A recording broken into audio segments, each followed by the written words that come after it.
Howdy. Some time ago, I collected some.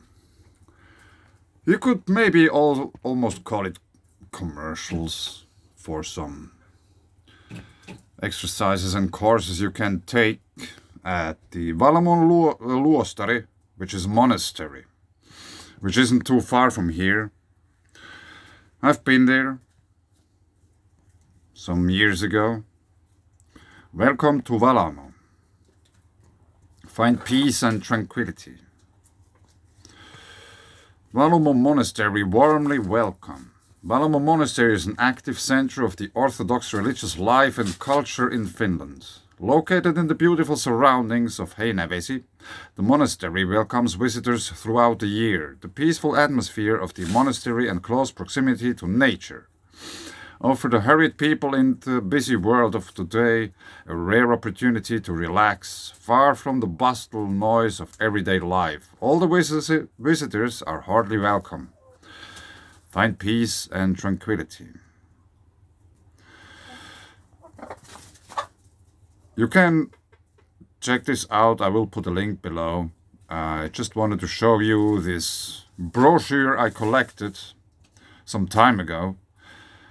And I took a look at it today.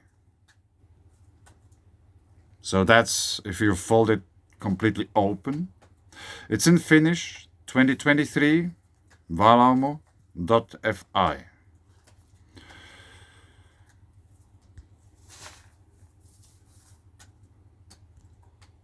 And as you can probably expect, it is full of symbolisms and symbols. And here's a map where it is. I'm here and it is here, so it's not too far. 65 kilometers according to this. So it's in eastern Finland.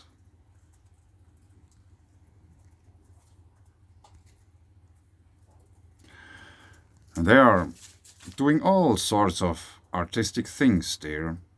And they are very interesting, the patterns, if you look at them. We have once again this, and this might represent Venus. We have flowers. We have feathers.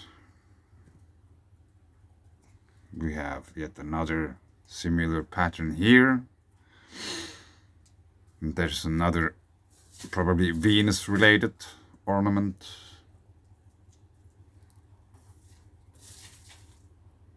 And this is just about, you can go there, and I think they have the prices here somewhere. Yeah, you pay 422 euros, and they teach you how to do stuff. And then there was this page. You can go there, pay some 700 euros or 300 euros, 600 euros. And they teach you how to paint these pictures. And the one here on top right is very interesting. This is a close-up of the picture. Adam calls the animals. So obviously, this figure on the left seems to be Adam. And if you watch at the animals, we have a dragon, we have a thunderbird, we have a lion,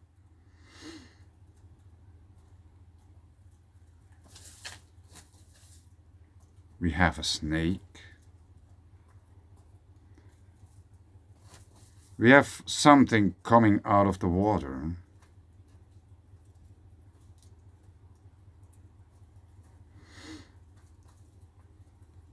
Of course, we have a white rabbit.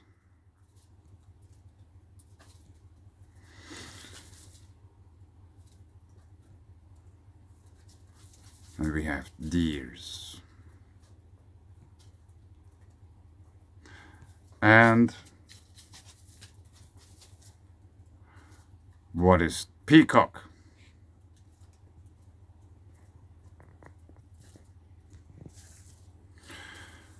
I don't know, I haven't found any information about who or when this was drawn.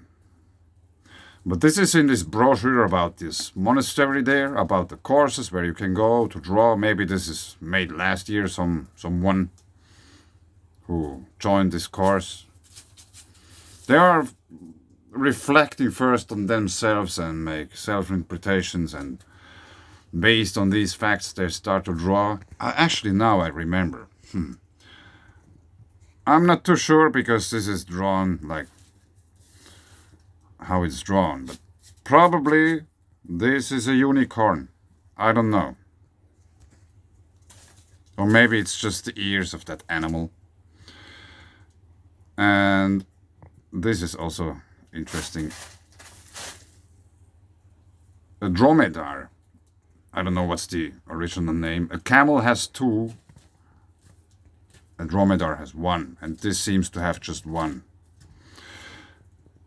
It's eating from the tree.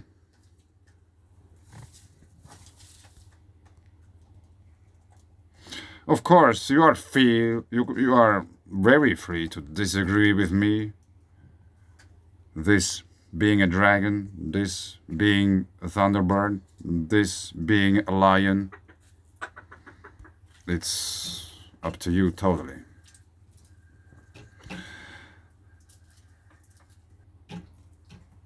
Then in my paper, which also talks about mythology, there's a space mistake there. I also featured some of these animals which we just saw in this Valamon paper. The dragon.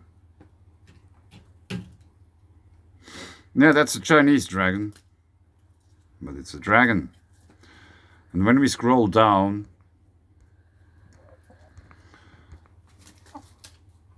yeah, I'll try to put a link to this below. If you're interested, you can check it out. There might be some writing mistakes, but I don't care too much about these. And I know the paper is much too short.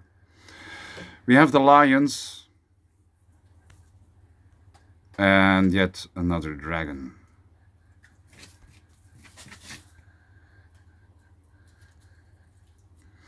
And if we go further down,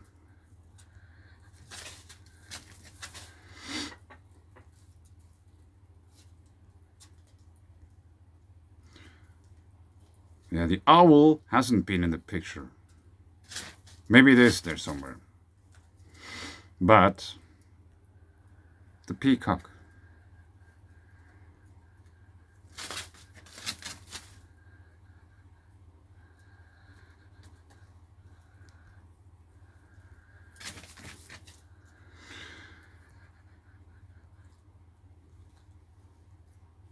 Yeah, I don't know, there's nothing anymore.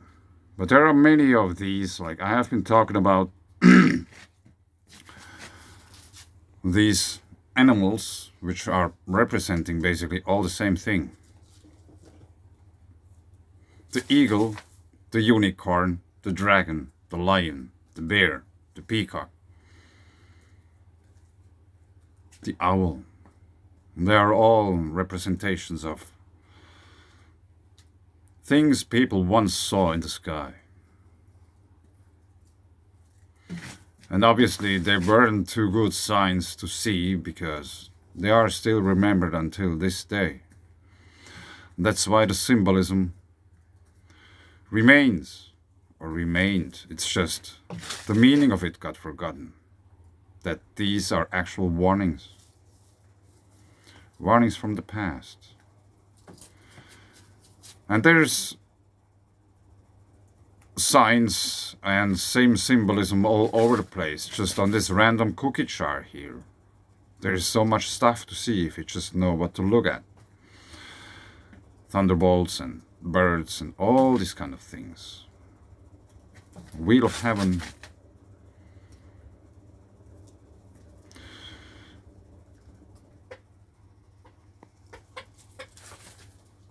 The snake, the serpent of creation. And as Andrew Hall said, the dragon, or the river, is flowing towards the dragon once came from, and it came from the sea. Yeah, the rivers drain into the sea, where the dragon once came from. So now let's have a look quickly at this picture. Is there any... There doesn't seem to be any owl. I haven't seen any owl. But there's so many other very interesting things. Let me show you still something else quickly. Fish.org, some 2 days ago or something, or maybe more. Hidden from the Romans, 200 tons of silver on the shores of the river Lahn.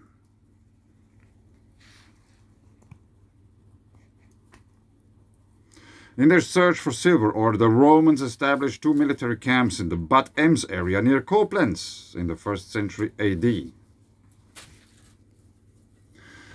For those who don't know, Koblenz is very close to the Eifel, or like to the Lachersee. It's in the Eifel volcanic complex in Germany. And as I have been saying many times in the past, we have this word bath, or Bad in German. Bath.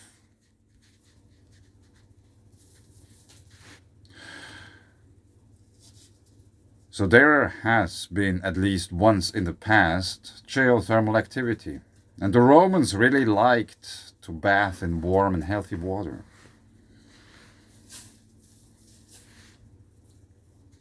The discovery is the result of research carried out as part of a teaching excavation that spanned several years and was carried out by the Goethe University's Department of Archaeology and History of the Roman provinces in cooperation with the federal state of Rhineland-Palatinate.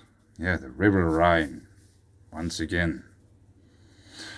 Several surprising findings were made during the process. For one, the exciting research story earned young archaeologist Friedrich Auth first place at the Wiesbaden Science Slam.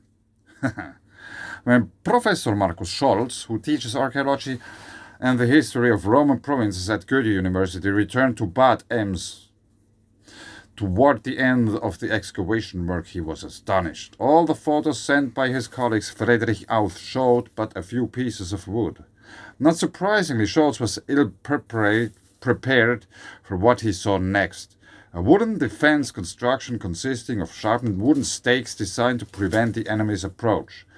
The martial-looking structure was intended to deter enemies from attacking the camp. Such installations comparable, if you will, to modern barbed wire, are referenced in literature from the time. Caesar, for instance, mentioned them, but to date none had been found.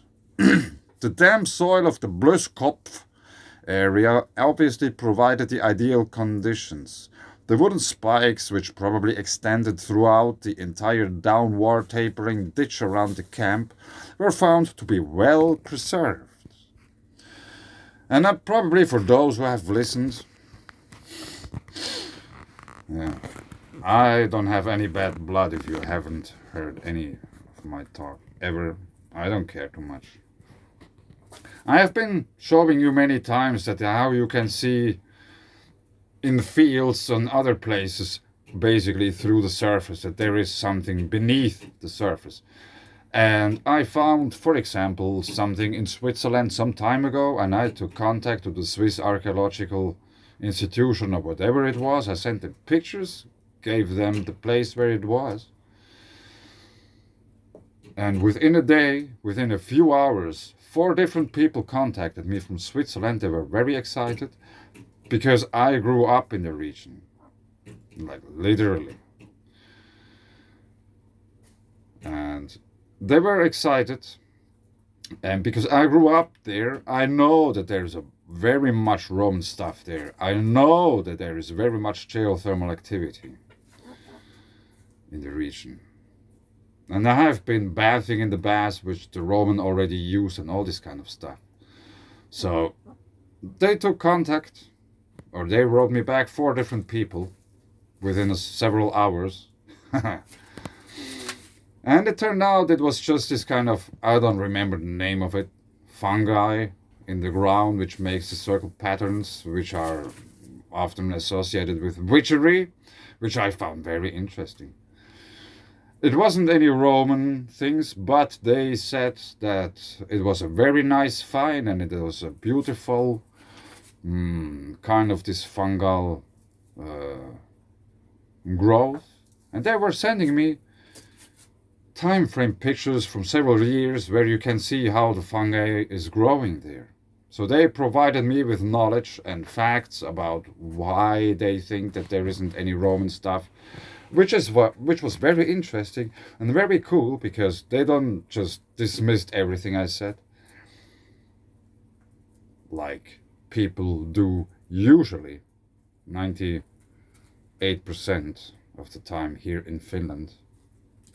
At the moment there's 2 people I can talk to from all those I took contact to. 2 are left. So, with that being said, if you watch fields or whatever stuff there with satellite pictures and you somehow have the eye to really look at what you see, you can find very amazing stuff. And this is maybe the main reason why I make a video also about this article here. I don't know if is anyone too interested in that, but I don't care. It's my channel, I do what I want to. Tractor tracks. The excavations in Bad Ems were initiated by J. Eigenbrod, who spotted suspicious traces in the field from his high seat. He's a hunter. The traces constitute changes in the vegetation indicating ground interventions. In this case, the ditches of the Roman camp on the Ehrlich.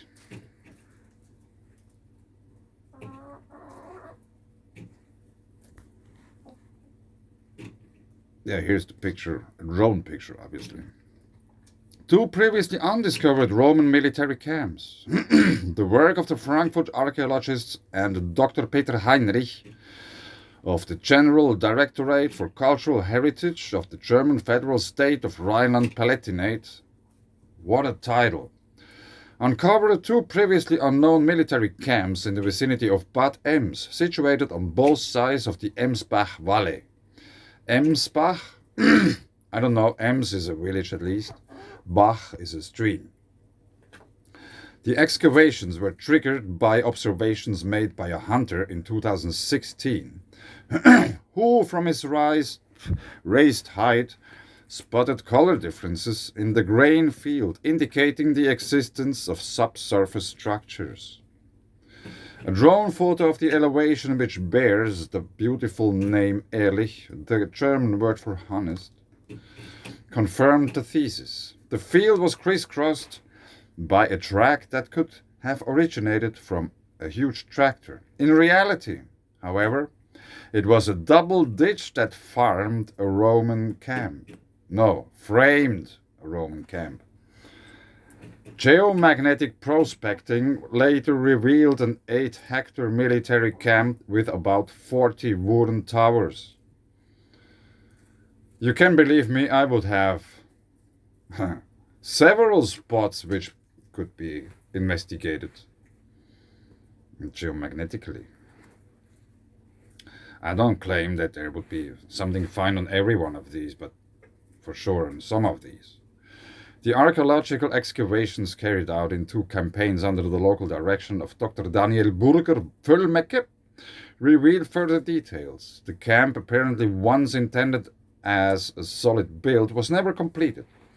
Only one permanent building consisting of a warehouse and storeroom was located here. The 3,000 soldiers estimated to have been stationed have probably had to sleep in tents. Burn marks show how the camp was burned down after a few years. But why?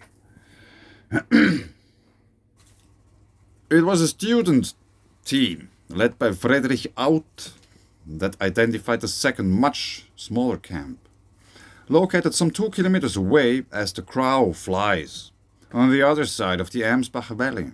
The Blöskopf is no blank slate when it comes to archaeology. Exploratory excavations carried out in 1897 uncovered processed silver ore, raising the assumption that a Roman smelting works was once located there. The thesis was further supported by the discovery of wall foundations, fire remains, and metal slag. For a long time it was assumed that the melting works were connected to the limes, built some 800 meters to the east at around 110 AD. These assumptions, considered valid for decades, have now been disproved. This opposed furnace, in fact, turned out to be a watchtower of a small military camp holding about 40 men. It was probably deliberately set on fire before the garrison left the camp. The spectacular wooden defense structure was discovered on literally the penultimate day of the excavations, along with a coin minted in 43 AD, proved that the structure could not have been built in connection with the limes.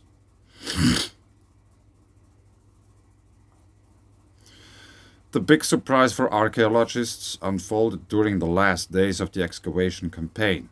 The construction of wooden spikes had been preserved in the damp soil of Bluskopf Hill, meant to deter potential attackers.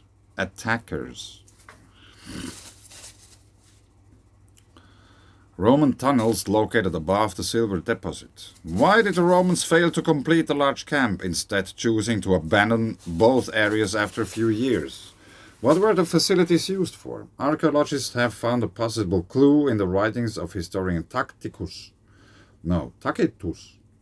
He describes how, under Roman governor Curtius Rufus, attempts to mine silver ore in the area failed in 47 AD. The yield had simply been too low. In fact, the team of Frankfurt archaeologists was able to identify the shaft tunnel system suggesting Roman origins. The tunnel is located a few meters above the Bad Ems passageway, which would have enabled the Romans to mine silver for up to 200 years. That is, if only they had known about it. In the end, the silver was mined in later centuries only. The Romans' hope for a lucrative precious metal mining operation also explains the military camp's presence. They wanted to be able to defend themselves against sudden raids, not an unlikely scenario given the value of the raw material. To verify this assumption, however, further research is necessary, says Professor Scholz. It would be interesting to know, for example, whether the large camp was also surrounded by obstacles meant to hinder an enemy approach. So far, no wooden spikes have been found there, but traces could perhaps end up being discovered in the much drier soil. Yeah, there is wet soil, so there is water in the ground, and there might have been much more water in the past, and there might have been, at one point, during the Romans, or during the time when they are now talking about when the Romans were there, there could have been, very much too water. Like flooding. And I'm not only talking about rain flooding, or flood made by rain. It could have come from the ground. Now let's bring this to the end quickly, because that's already a very long video. Silver mining reserved for later centuries. The fact that the Romans abruptly abandoned an extensive undertaking is not without precedent. Had they known that centuries later, in modern times, 200 tons of silver would be extracted from the ground near Bad Ems, they might not have given up so quickly. Yeah, last year there was this big drought everywhere, and it's just continuing, so maybe it was just not possible anymore to dig there because there was too much water. Anyway, the soldiers who were ordered to dig the tunnels obviously had not been too enthusiastic about the hard work. Tacitus reports that they wrote to Emperor Claudius in Rome, asking him to award the triumphal insignia to the commanders in advance, so they would not have to make their soldiers slave away unnecessarily. Yeah, maybe there was more written in that paper. A monograph on the archaeological excavation in Bad Ems is currently in preparation. Maybe we have to check this once out, this region, on Google Earth and stuff like that, and when comparing with other maps, but I leave it here for now. Thanks. Bye.